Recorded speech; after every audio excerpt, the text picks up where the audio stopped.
To everyone watching, thank you so much for being here. Like I said, there are some friendly and familiar faces, but also people who I do not know. And it's fantastic to see people all the way here from BC to all over the place. And I'm Arthur Protasio, and we're going to now start the Immersive Storytelling Workshop. So I'm so glad you've decided to join me.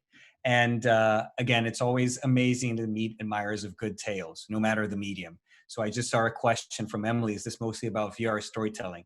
It's about VR storytelling, yes, but also many other things. And I hope to tonight bring you some very interesting, or at least some core values that I use in my work when I work with storytelling. So, but before we begin, because this is an online workshop, I've got a few notes to share before we start. This session will be recorded, so at certain moments I'll invite you to interact using specific tools. Don't worry, all of it is optional, and it's not going to be like live theater when you're hoping the actors don't look at you.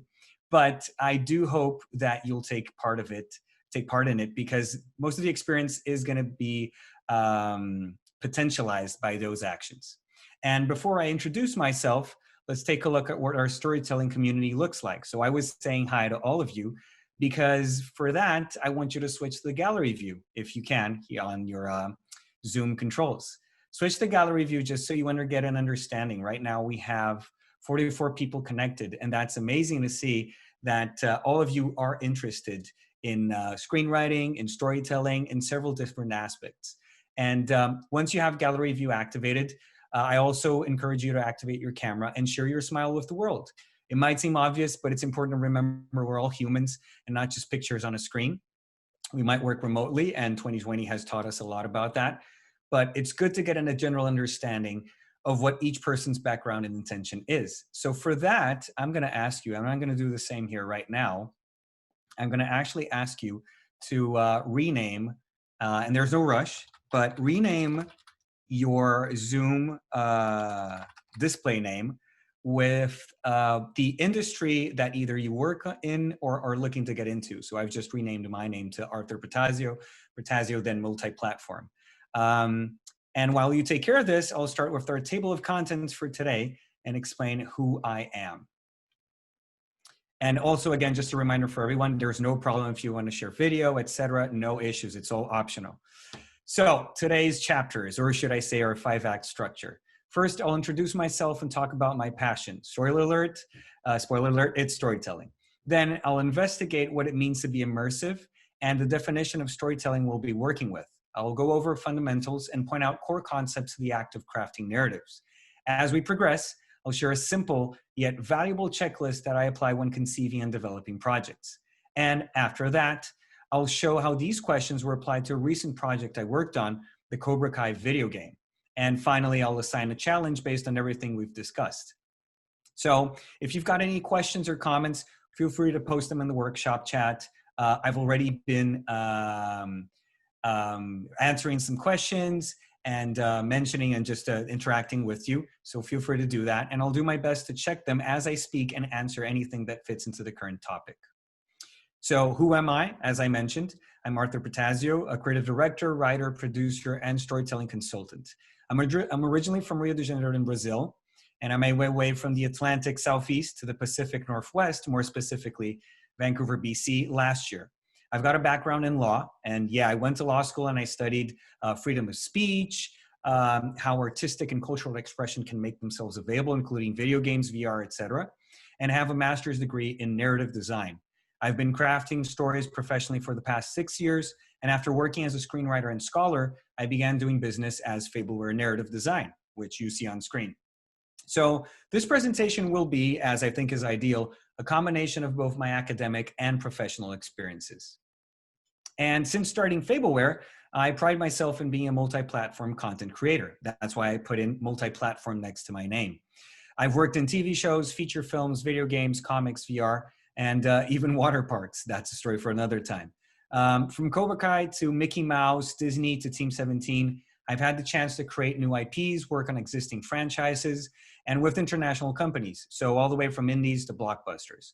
On screen, you see some of the awards I've won, including Best Storytelling, Best Game, and a Digital Emmy nomination.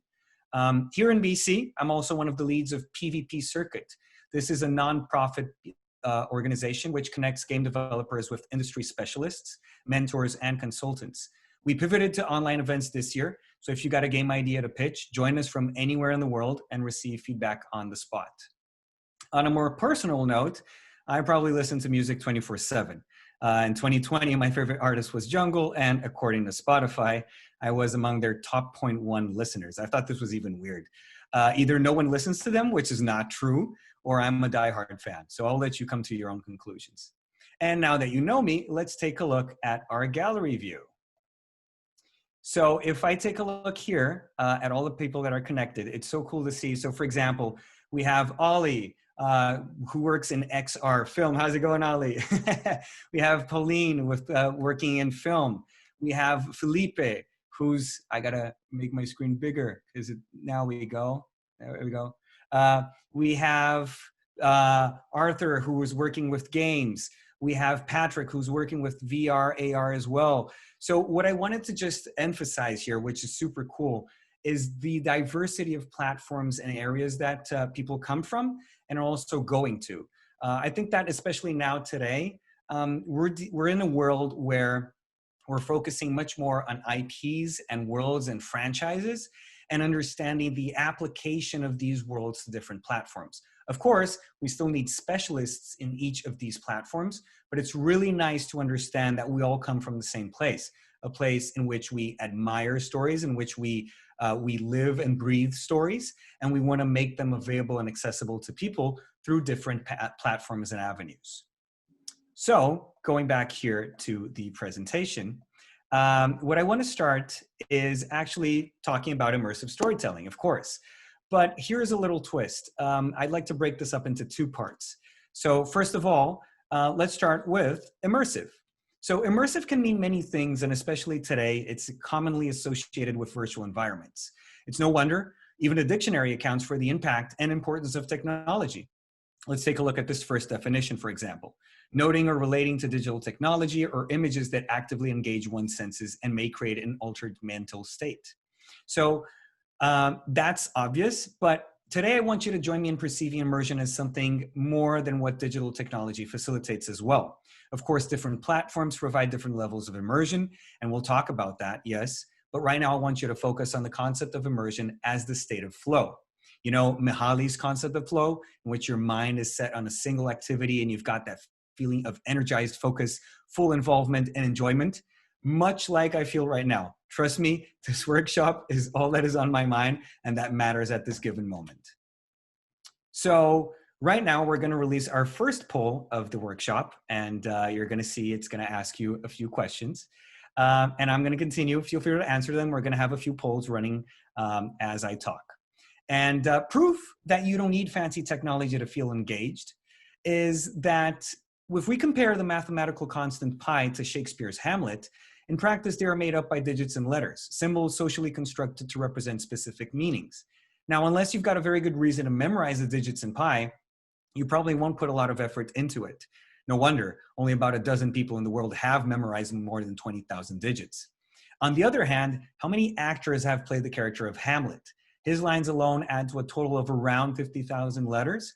But because it's all part of a grander interwoven plot, there's a meaning to memorizing so much content. And although the medium might be the same, letters on paper or a screen, their relevance directly impacts the experience of the user and their immersion as well. My point here is immersion is directly connected to feeling motivated and understanding the strengths and weaknesses, of course, of a particular platform, be it a novel, a play, or, for example, a movie. That's why in film and TV, the motto has always been show, don't tell. We're not talking about books, we're talking about moving images. Now, I just went into the movie slide, and it's interesting to see here that the results that are coming in for the first poll, what medium platform do you spend the most time with? We have film and series here at 64%. So that's really interesting. We're talking specifically about that. Because the idea is that now, instead of having to imagine and visualize words, people can appreciate the aesthetics of the experience. But what's the point of burdening the audience with exposition through lengthy dialogues when you can represent that as visual action? Filmmaking can do what stage plays cannot. So there's no point in wasting resources repeating what's already been done.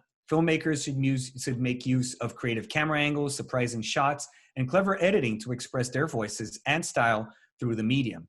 And in the case of episodic content, mastering the art of cliffhangers is key to generating a following of binge watchers. Now, what if we're talking about video games? The model's another, naturally, because the medium operates on different rules. So interactivity is the game changer here, pun intended, because if you were just watching, why not go back to movies? Different forms of interaction arose and different genres with the video game as well. That's why movies, while they classify their experiences as comedy, romance, drama, games do so according to the style of play and their mechanics. Is it a puzzle game? Is it a first-person shooter? Is it an RPG, survival horror, etc.? It's less about the creator's vision, although that still is massively crucial, but more about what the players can do in that world. The developer prepares the soil, think of it that way. You prepare the soil while the players plant the seeds. So what are the possibilities offered and how can they facilitate this two-way dialogue? Proof of that is the amazing way in which players describe their experiences. It's never that character did that, but I did it. It's all about empowerment and expression. Now that we already know that most of you spend your time watching movies and shows, we're going to release our second poll. And just for the record, we had our second, at 26%, we had video games as well. So as is the case, where we're talking about video games, as is the case with virtual, augmented, and mixed realities, there's no denying they have also brought another level of experience. It's a completely different thing. Interactions need to be meaningful, yes, but there's an added layer of exploring a world and losing track of your bearings in a good way. I like to compare it to swimming or scuba diving. If any of you have had the chance to go scuba diving or swimming, I think it's in a way very similar because it's a completely different world with a lot of room for contemplation. The emphasis is actually on the space, the environment, and the feeling of presence in that particular moment. What you hear, what you see, and the fact that unless you remove the VR headset, you've got nowhere to run. That's why VR is also especially effective in treating phobias and traumas, because it can feel so real that your brain might have a hard time distinguishing fiction from reality. And it feels very intense. Just like when I remove, for example, my, if I were to use swimming goggles, same way I feel when I remove the VR headset. It's like you're jumping in between worlds. And we have results coming in. It seems that the platform, no wonder we're here at this slide, that the platform people consider to be the most immersive is AVR, AR, XR. And then video games with 24% and films and movies with 22%. But we do have, which is super interesting, novels and literature with 37%. So above video games and movies and TV shows. Exactly, that's where I'm getting at. Immersion is something that, of course, depends on the technology, but also relies on your level of engagement with it. So a good example that I can share from my experience is what we achieved with the feature horror movie, The Trace We Leave Behind, and its VR brand activation. The story takes place in an abandoned hospital, which has a very creepy hallway. In the movie, you understand what's going on as you watch the protagonist investigate the disappearance of a patient. However, in the VR experience, we developed a 2-minute teaser to get people to learn more about the movie and become hyped to watch it. So it's a trailer, but it's in VR. But you also lie down on a hospital gurney. Is there a proper name for that? Well, whatever it is, what we know is that instead of focusing on characters and a plot, we prioritized immersion and focused on rebuilding that same creepy hallway from the movie. We reused assets such as sound effects, even green screen footage, to place audience in the role of patients who had just been admitted to the hospital and were taken to that bizarre location. There's little to no exposition, and you don't know much about the world, but what you see and hear is enough to give you one heck of a scare and make people curious to understand what secrets the hospital is hiding. We were successful with this project because we looked at VR and focused on specifically its strengths, namely immersion in a particular environment. So now let's talk about storytelling, or rather should I say narrative, because according to the dictionary, storytelling is the act of telling stories. It's straightforward, but it doesn't help us much. But what's the definition of narrative? That's more helpful because it uses keywords, as we can see here. For example, a story or account of events, experiences, or the like, whether true or fictitious. So it's less about the words and more about the connection of structures through a certain viewpoint. It's either the author's viewpoint or a main character's. Essentially, we perceive narrative as means to communicating messages. Fables do that by having animals express human emotions and ethics. So a certain viewpoint is communicated through the connection of events which lead to the culmination of an experience. Usually that's the moral or the lesson.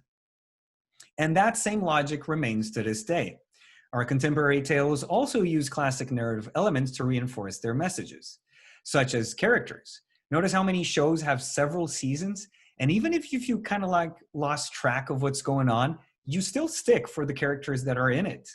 Game of Thrones is a good example because the characters are the driving force. No matter if several of them didn't make it to the end, spoiler alert, you stayed for the ones that did, which is not always the case for movies. Since they have limited screen time, it's more about focusing on the plot and less about the cliffhangers.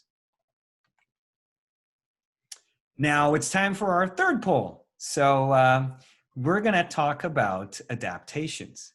And it's no mystery that world building plays a crucial role in storytelling too.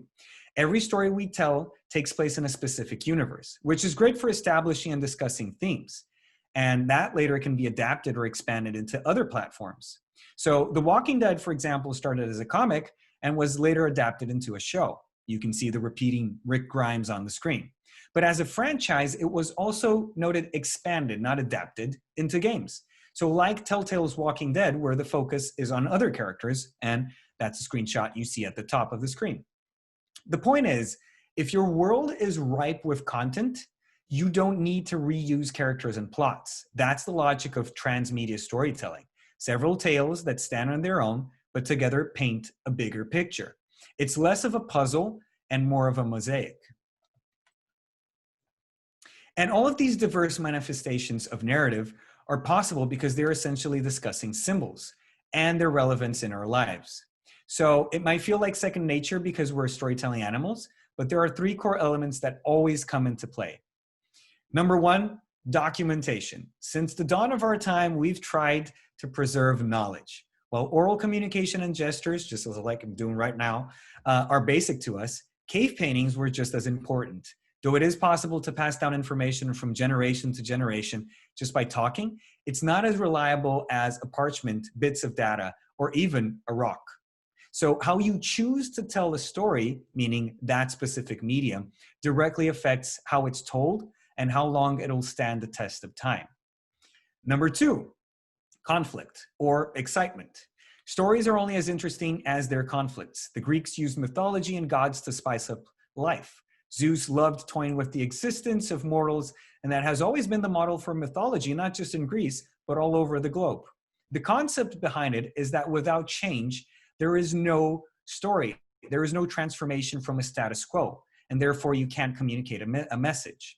So you can't tell a good story with only ands. And I did this, then I did that. You need the howevers. And the howevers, they change the pace of things. They keep your audience engaged. So the cave paintings, they could be used to warn others of potential predators, while mythology, for example, has always been used as a viewpoint to explain the creation of the world. Conflict and pacing, they're all about communicating messages in a way that sticks with the audience and in their minds, which can lead to entertainment, education, or a combination of both. If you think about it, mythology plays that role. You could use it to entertain someone, but also educate about the potential origin of the world. Now, we've talked about conflict, about documentation, and then there's number three, structure. So no story makes sense without organization. Beginning, middle, and end. Take a look at this comic strip, and I particularly like it a lot. Short story, will you publish my short stories? No, the end. So what you've got is title, characters, conflict, and unfortunately a sad resolution. I'm not saying you can't have non-linear stories. Think of Pulp Fiction, think of Memento, but even those movies had a logic to them in which sequence viewers would access the scenes. That happens every day in our lives.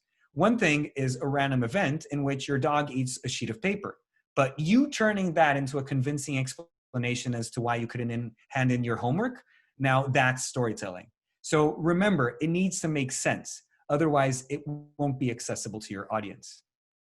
Now, before I move on to the next slide, let's look at our poll results. This is fantastic. So what combination of media do you think works best for adaptations? And we have here at the top, novels/literature to film. Of course, that's the model that we see the most. I challenge you to watch credits, and I always recommend watching credits to the end. But there's a big chance if you watch whatever movie, whatever TV show, you're going to see that it's like originally based on that specific, let's say, book or novel or something like that.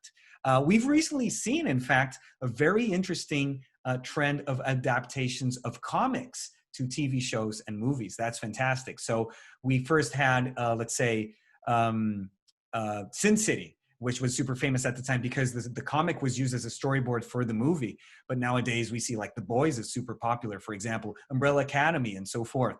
That's because comics have the visual appeal and it's very easy to take that to other platforms as well. But at 44%, we have comics to film. And let's see, at 22%, we have comics to video games. So it's super interesting to see, and then novels, literature to video games. So it's super interesting to see how either when it comes to novels and literature, it's because you've got the content, but people are like applying their imagination. And we're going to talk about that, about the definition of imagination. People are applying their imagination to a new platform, to a new medium. And when it comes to comics, you already have, again, the visual support. So it makes things a lot easier. Fantastic. So moving forward, I want to use an example of all of the elements that I mentioned: documentation, conflict, and structure coming into play. I love this experiment that I'm going to show you because it's done by two researchers, Hyder and Simmel. And in 1944, they showed a video to around 300 people. And then they asked a question.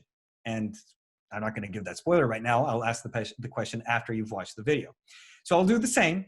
But remember, for this section, you're going to watch the video, and then afterwards, you're going to use the annotate function on Zoom. So I'm going to play the video, and you're going to watch it. There's no sound, so don't worry about hearing anything. And then after that, you're going to use the annotate function. Okay, so here we go.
And that's it. So that was the video. And in case you noticed that it paused a while in a few occasions, it's not because the video is old. It's actually because I was trying to mute my microphone and pause the video.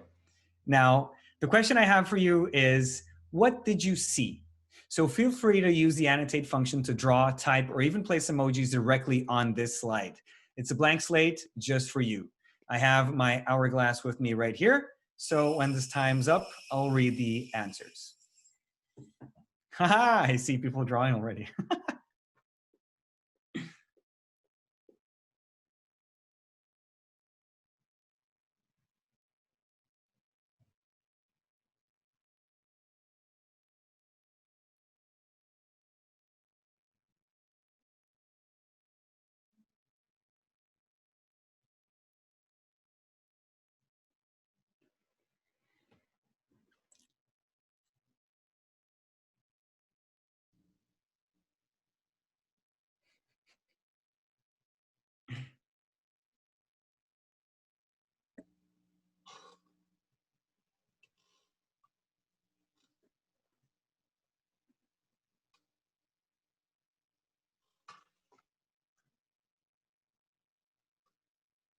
Mhm.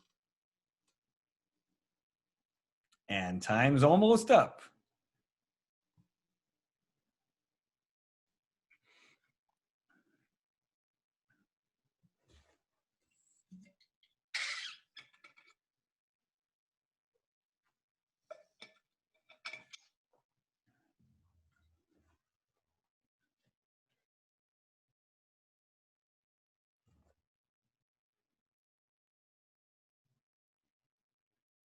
All right, final moment. Almost there. Almost there. And results are in. So let's see, we've got love triangle, conflict, little triangle and circle are a team. We've got the concept of abuse. We've got the idea of sneaking around, a fight, anger, sword fight, big angry triangle. In fact, I was looking at the drawing on the left, on the right, with the green triangle, and at first I thought, wait, is that a sad strawberry? But no, it's actually a sad triangle that's trapped in the house, apparently, and looking at the small circle and the small triangle. We also have a scene from Friday the 13th, and that is who wrote that? Because I actually have a reference to Friday the 13th in the later on in the presentation, and mother and child running away from angry dad, and also something addictive to watch. So, and then people who also drew the representations of that specific video. What's amazing here is that I want you to realize that you all answered and you all looked at the videos and you drew meaning from specifically those objects on screen, the triangles and the circle. Some of you noticed a relationship between specific shapes. Some of you noticed some specific emotions or conflict. All of the answers are fantastic, and they prove exactly what was the point of the experiment. Because when it happened in 44, people were asked, so what did you see? Just as I asked you. And out of 300 people that were asked this question, 3 people answered they saw shapes moving around, geometrical shapes. But the rest of them did, as most of you, and offered their own interpretations for these symbols, narrating all sorts of situations, and exactly putting in meaning specifically to this scenario. There is no right or wrong. It's just shapes moving around. But what they do show us is that storytelling is all about semiotics. We use known structures, and in this case, we're talking about triangles and circles, but we use known structures to apply and share meaning. So triangles and circles can tell full stories thanks to that. And those meanings are intrinsically, thank you for cleaning up the screen. And those meanings are intrinsically connected to emotions. Emotions are what drive us to remember stories because they are what drive us at every moment. Fear, anger, and surprise are the most common emotions that you probably associated with the Hyder and Simmel video, but different stories tackle on different ranges. Now, think of memories. Memories are emotional scars that stick with us. And here's why. When you go through a certain situation in life, if it's remarkable, there's a good chance you were emotionally impacted. And I said remarkable, I didn't say good. So either you laughed, were scared, extremely proud, happy, or miserable. Whenever these actions take place, your amygdala in your brain, that's the emotional core of your brain, it fires up. That's directly connected to your ability to feel certain emotions and to perceive them in other people. Now, when you try to remember that event, the hippocampus comes into place. That's the part of your brain which is involved in the formation of new memories and learning. So when you try to remember what graduation was like, take the picture on the left, for example, your brain mixes bits and pieces of known structures like the location, something someone said, facial expressions, and then combines all of that with the emotions you felt. And when you try to remember them, they sort of feel like that image on the right. So it might seem weird, but think of what would happen if you poured ketchup into mashed potatoes and then obviously mix that. You would never be able to separate one from the other. The emotions, like the ketchup, mix in with everything. And in your memory, people are still celebrating, just as probably happened in real life, but it's way more colorful and perhaps even happier than how it was at that given moment. And that's why imagining things or creating stories is no different than remembering past events. And you do that every single night. No wonder dreams are a great source, such great source of inspiration. If memories are the recollecting of past events that were emotionally relevant, then dreams or imagination are at work. It's our brain combining emotions with known structures, like places or past events, and putting a twist on that, naturally, because it has never happened, or maybe it has never happened in that exact way. Then, when we wake up, as proof that we're all storytellers, we try to recall one of these three elements or a combination of them. So, setting. The setting or context. Where were you? Or maybe when was it? Past, present, future, perhaps somewhere familiar or somewhere completely new. It's kind of like, I had a dream. I think I was in a shed. Then the story. What was going on? What was the conflict? Either you try to make sense of things or you witnessed an event. So I was in a shed, then I heard someone calling out my name and I went after that voice. But it felt, and that's where the third element comes in, the emotion. How did you feel? Were you scared? Did something bad happen? So in this example, I was in a shed, someone was calling out my name. Notice how if I put a scary, spooky spin on that, it changes the experience. So if the governing emotion is fear, the importance of emotion is so big and it's so powerful that we have a name just for that, and it's called nightmare. So now is the time for our fourth poll. And you might not have realized it yet, but the line between memory and imagination is very blurred. And it's so blurred that to your mind, it doesn't matter if it's true. If it's emotionally engaging, that's enough. A nice example of this, and one that I like very much, is the Fargo series, based on the Coen brothers movie.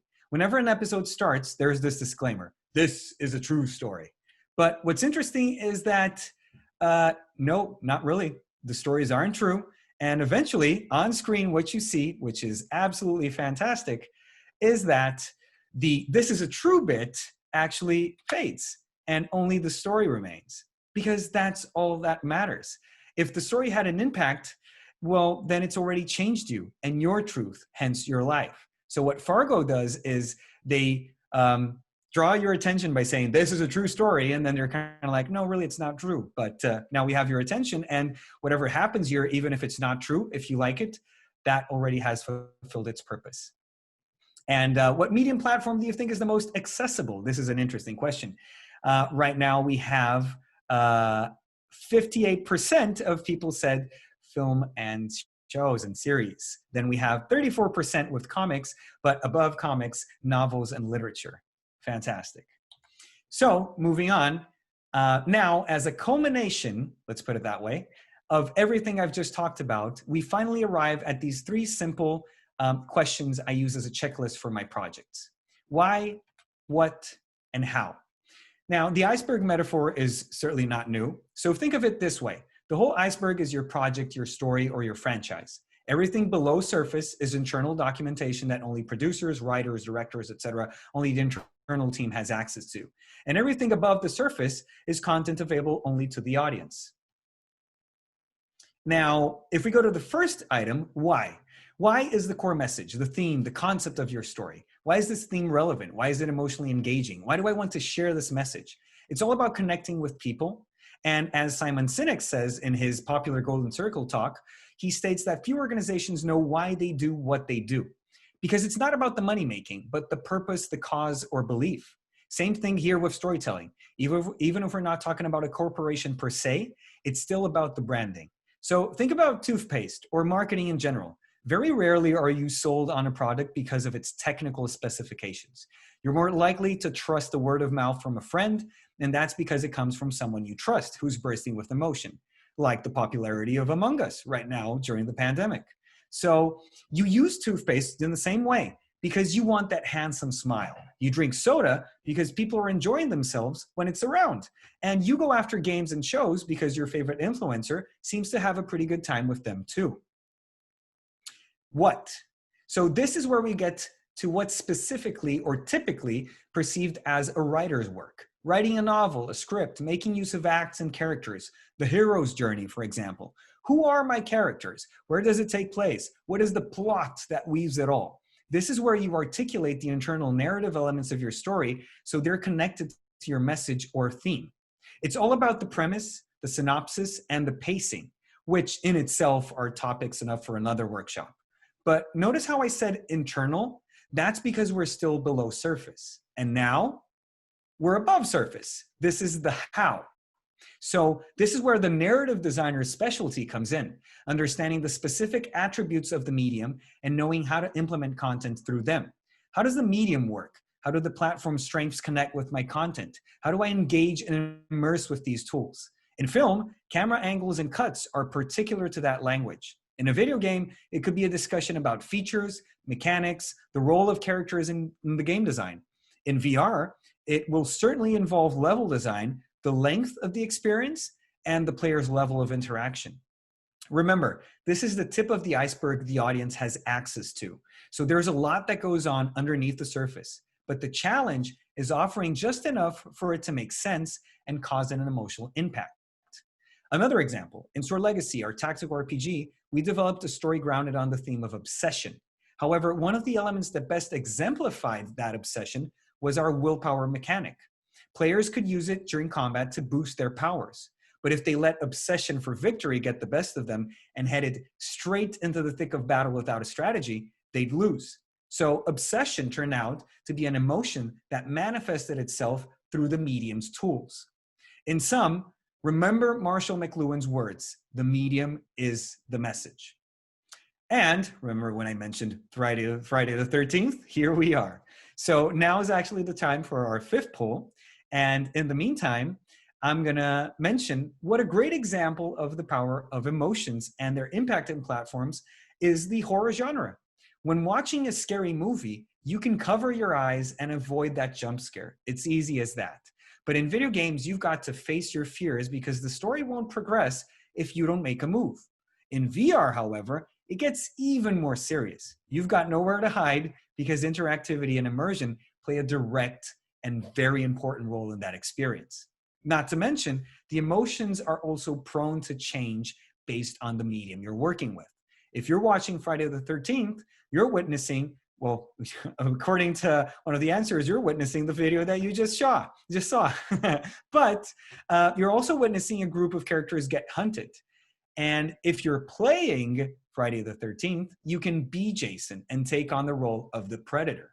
So that changes, that dynamic changes everything, all the way from the emotion to the characters and the tools of interaction. Now, if we take a look here at our poll, we have 30, ooh, we have a tie. What medium platform would you prefer to work with to tell your own stories? So we've got film shows, TV shows, and video games at 35%. That's fantastic. And I do think this answer is very much connected to the previous poll in which you answered what were the platforms that you consider to be the most accessible. So it's super interesting to see people understanding the importance of connecting with your audience. You wanna be able to send out a message and have that message resonate with people. Fantastic. So talking about all of that, this is exactly what we did with the Cobra Kai franchise. Just as in October, right now, the 27th of October, we released a video game based on the series. And in case you haven't heard of it, this is a game based on a show, which in turn is based on a movie. So talk about transmedia. Now, the show is mostly focused on the viewpoint of Johnny Lawrence. He's the blonde guy on the left, one of the antagonists, the bad guy of the 1984 Karate Kid movie. While the movie focuses on actually the perspective of Daniel LaRusso, the ta-da Karate Kid. So let's take a look at the game trailer.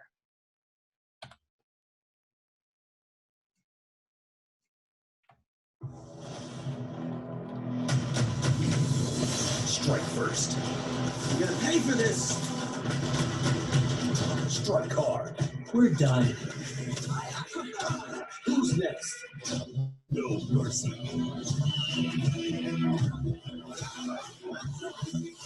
It's over. This ends here. Cobra Kai, the Karate Kid saga continues.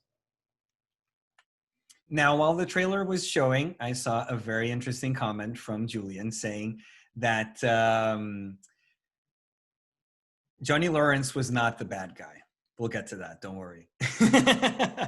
So bear in mind that crafting stories is an amazingly collaborative and transdisciplinary process.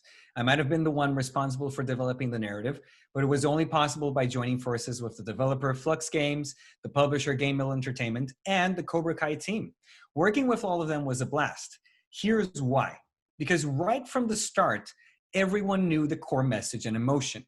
Our why was clearly defined ever since 1984. It was all about the rivalry. So, and then of course we have our cutscene rendition of that famous scene in the Karate Kid movie. What the Karate Kid movie started was expanded in Cobra Kai. Johnny's inability to get over the past, that's explored in the show, but also Daniel's ego and the influence that these two characters have on a new generation of students, of pupils. That was the core experience of the game. Now, what was the what? So the what, the characters, of course. When dealing with franchises, it's common to work with already well-established characters. And it was no different here. Johnny and Daniel are the core of the Karate Kid experience, and their students make for amazing characters as well. So we knew that we had to build on that. The catch was figuring where we would and how to tell the story. By the time we started working on the game, for example, season 2 had already been released. And for those of you who have watched the show, you'll understand why creating a story right after season 2 is a bit of a complication. So let's talk about right now about the how. And the how is the genre and what we chose as a plot. So since the franchise is all about karate, finding a game genre that would have fighting was a no-brainer. We manifested that interaction through the beat 'em up genre. And again, this was because it was an action game and not a point and click adventure. The emphasis was on the fighting and not on the dialogue, which meant there was less room for character development and more room for exercising that power fantasy of taking control over Johnny, Daniel, Miguel, Robbie, Sam, Tori, Hawk, and Dimitri. So that's why we chose not to create a blank character from scratch. We thought of that, but we knew that it would detract from the experience of connecting with characters that everyone already knew and loved. Now, as for the plot, here's where the Johnny bad guy part comes in. We manifested the concept of rivalry by letting players choose to play as the warring dojos, Cobra Kai or Miyagi-Do. We told the same story from two different perspectives of our unreliable narrators, Hawk and Dimitri, hence explaining why there are superpowers in the game, but not in the show. The twist is, if you let rivalry get the better of you, in other words, if you choose only one side, you'll never get to see the other side of the coin. So that's why in the game, you only reach the true ending if you play with both dojos and put the rivalry aside. So diving into the world of Cobra Kai, crafting a unique story, writing character dialogues while building on the previous 2 seasons, the upcoming 3rd, and even the 1984 movie, plus having that story be approved by the show writers, producers, then recording with the actors like William Zabka and Ralph Macchio. All of it required understanding of what would be the content players would have access to and the impact of their relationship in that world. Finally, as a little bonus for the fans, there's a line I love where John Kreese says that he's finally going to get to fight the prima donna, which is a reference to the scene in a Karate Kid movie. And now that you've heard my Cobra Kai tale, it's your turn. So we've prepared a simple exercise for you. You're going to be organized into different breakout rooms and work together with those awesome people that you saw before in the gallery view. Here's your why. It's the feeling or theme of longing, missing someone or something. Now, what I want you to do is, based on that why, focus on the what, which is the structure, and the how. So what characters are you going to develop? What story? How are you going to tell it? Movie, comic, VR, video game. So I know we don't have a lot of time. We have how much time we have left? Around 15 minutes, a little bit less than that. So let's just set aside around 10 minutes. Actually, let's set around 7 minutes. And then with 7 minutes, what you're going to do is you're going to be assigned to different groups, and then you're going to use the whiteboard function to work together. So please remember, after the 7 minutes are over, to take a screenshot of it so you can share it with everyone during your mini presentation. All right. So, oh, and also check the chat. Super important on the chat. Jennifer, thank you, Jennifer, just posted not only the assignment, but also how to use the whiteboard. Okay. And I'm going to visit a few of you in the breakout rooms as well. So feel free, anyone who wants to raise their hand. If you want to type and you don't want to speak, that's totally fine. Whatever you think is best. Patrick, please go ahead. Then we have Pauline. Yeah, great. So I'll try to make this quick. First of all, this was a really fun exercise, and I'm super glad I got paired with Artur. Yeah, me He's an too. awesome guy. Basically, what we ended up deciding, he wanted to try out VR, so we kind of went from that process. The beginning of our process was thinking about other things that we've enjoyed. I called out this game I liked a lot called Brothers, which I don't want to give any spoilers, but they have a very impactful way of making you feel a sensation of longing. So we started to use that as a reference. And then thinking about kind of the strengths of VR, which are actual movements that you can do, and then also visual elements as well. So at first we were thinking about maybe if we told the story of like a breakup of two partners, essentially, maybe each partner could be represented by different colors, and after the breakup, the colors of the other partner that you don't represent would disappear from the scene. So like you still have green, you still have blue, but red is now outside of you. You no longer have the cone to see red, essentially. And then the other idea that we kind of ended up with is we wanted something with movement as well. So we thought about this idea of like maybe at the beginning of this experience, you are folding laundry with your partner, and they do the first half where they fold it this way, and you get it. Your job's very easy. You only have to put it away. But as soon as the partner's gone, now you have to do both of those parts. So it's a more stressful kind of sensation that kind of makes you miss having this person around.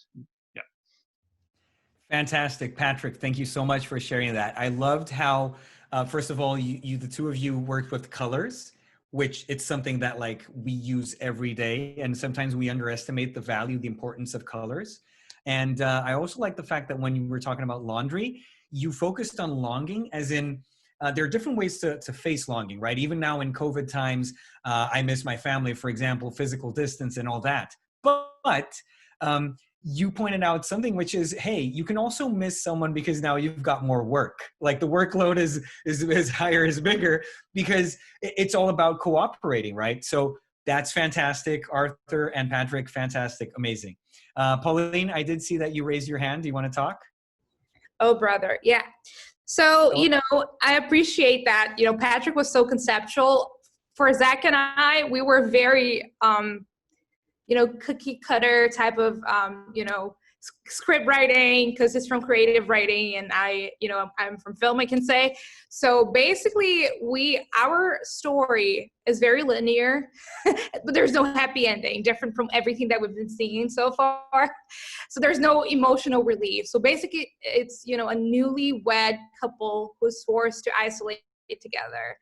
And the longing comes when they sort of like see each other all the time, right? But they kind of they're physically present, but emotionally they're just not there. So that's where the longing is for us. So physically present, emotionally separated. So they're a newlywed couple, and isolation kind of makes them realize they're really not meant to be. So there's no happy ending. So there's no like, oh, plot twist, they actually, like each other, and and we thought about that story as a short film. So basically Zach and I are ready to cast at this point. Amazing, amazing, amazing. Well, what I would encourage you to try to do, since you're experienced in filmmaking, what about trying to take that to maybe a VR short or something? I mean, because in VR, the feeling of presence is so important. And I really liked how you mentioned that you're physically present, Right. but you're not emotionally connected. So what if, and then I'm just crazily brainstorming here, what if you have like a booth where people go into that booth and then they're physically together, they put on VR headsets. Maybe they see someone else in the VR headset, but they know that whoever is in the booth is not who they're actually looking at. So they're physically in the same space, but I'm just going crazy here. But that's so dramatic. It's just... I love it. Someone said the breakup is the happy ending. Oh my God, the gag. That's hilarious. Yeah, for sure. Fantastic. For sure. Thank you. Thank you so much, Pauline, and everyone. So we were talking about happy endings and sad endings. The sad ending is that our time is actually up. So I'm going to go back just to the final slides of the presentation. But like, I bet all of you created amazing things. And what we want to do is after the workshop, feel free to send us. We can either, you're going to have like a survey feedback, and maybe through that you can provide a link, or maybe just screenshots or whatever of either the ideas you want to share. Maybe we can eventually find a way to like have that on a mural or a digital mural or anything. We'll think of something. Don't worry. Just I want you to know that your incredible storytelling prototyping has not gone to waste. So what's cool here is that here we are back with our presentation. And in the words of the wise Tyrion Lannister, what unites people? Armies, gold flags? No, stories. There's nothing more powerful than a good story. And all of you were united by good stories or stories that you made up just right now in the chat and in the breakout rooms. And because our time is up, like I said, I'll have to stop here. But if there's one thing I want you to take with you from this workshop is the importance of channeling emotions and feelings into a given structure. Remember, there's the why, there's the motivation, there's the content, the characters, the plot, and then obviously the platform, the medium. And what you're seeing on the screen is Neil Gaiman's speech at the University of Arts. If you've never watched this speech, do yourself a favor, please watch it, it's amazing. And in a certain moment, he says, make good art. Husband left you for a politician. He really says that. Husband left you for a politician. Cat exploded. Make good art. And he says that because although it may seem exaggerated, this is a process of transforming emotionally scarring life episodes into amazing stories. Again, it doesn't matter if it's fiction. It doesn't matter if it's based on truth. What matters is that you grab something that really resonates with your audience. It's all about molding memories into imagination. It's all about shaping these raw emotions through structure and conflict, then focusing on making them as immersive as possible. And it's all about asking yourself, why, what, and how. So this is it. Our workshop has come to an end, and I thank you very much for sticking around. I'd also like to thank the UBC Emerging Media Lab for this amazing opportunity. Saeed, Daniel, Jennifer, Natalie, and Hannah, this was a lot of fun. We've prepared, for all of you watching, a feedback survey for you to fill, and I personally would love if you shared your thoughts with us. It always helps me improve the presentation. Who knows, maybe in a next time, maybe a next workshop, we can have more time for more dynamics, etc. For me personally, it's the first time I've been using these interactive tools in Zoom as a speaker, so that's fantastic. And I think, if possible, we're going to have the link to that in the chat. Maybe it's already. I'm just trying to find my screen. I can't find my chat screen. That's okay. And also, feel free to contact me via email or social media to discuss all things storytelling. Ask any questions I might have missed, because, again, talking and looking at the chat screen, that's multitasking. If you're seeking narrative advice, or simply, and this is serious, if you want to share links to good music. I do that all the time, and it's fantastic. And I use music to write as well. So it's always a good starting point when you want to create a new story. That's it. Thank you so much for your time. Stay safe and take it easy.